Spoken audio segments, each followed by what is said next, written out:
గురువుగారు, పుణ్యక్షేత్రాలలో చెప్పబడిన రుద్రపాదాలు అంటే ఏమిటి? వీటిని దర్శించడం వల్ల కలిగేటువంటి ఫలితం ఏమిటి? నా రుద్రో రుద్రమర్చయేత్. రుద్రుడు పేరు కొంచెం వినటంతో కొన్ని పేర్లు భయంకర అంటే ఆయన ఏం పేరు మామూలుగా పేరు చెప్పుకోవచ్చు కదరా అనుకుంటాం.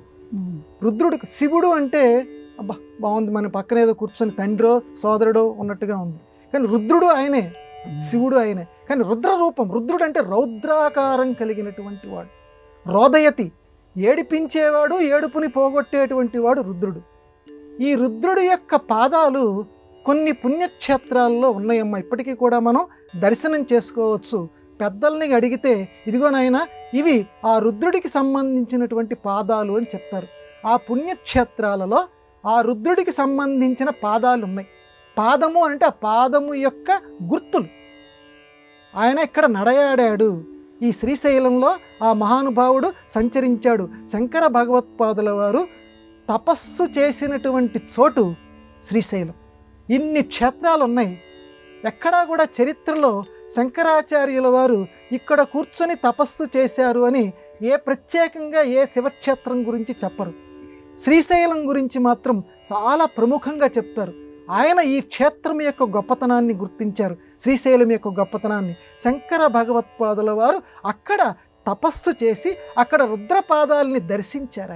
ఆయన ఒక్కరు దర్శించడమే కాదు, ఉత్తమ పురుషులైనటువంటి ఆ భగవత్పాదుల వారు మనందరికీ కూడా ఇదిగో మీరందరూ కూడా నేనంటే తపస్సు చేసేటువంటి ఆ యోగ్యత నాకు ఉంది కాబట్టి చేసుకున్నాను.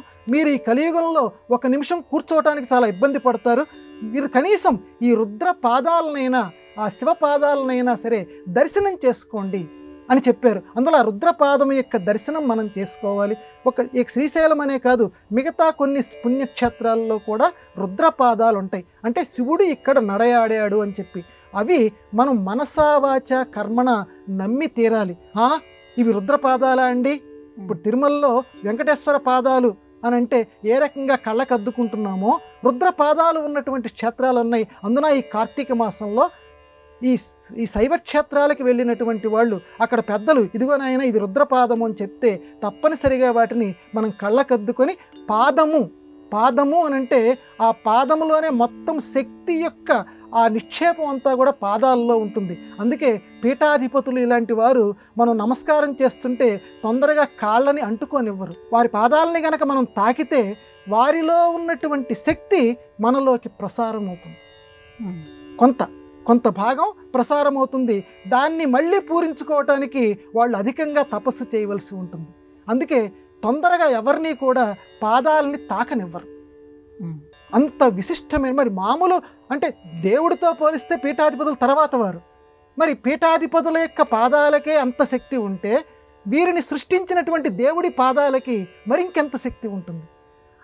అవి పాదాలు ఎవరైనా ముట్టుకోవచ్చు, రుద్రపాదాలు. కాబట్టి అటువంటి రుద్రపాదాల సందర్శనం గనక అదృష్టవశాత్తు ఎక్కడైనా లభిస్తే తప్పనిసరిగా వాటిని నమస్కారం చేసుకొని అందరూ ఈ కార్తీక మాసంలో ఆ రుద్రానుగ్రహం పొందెదరు గాక.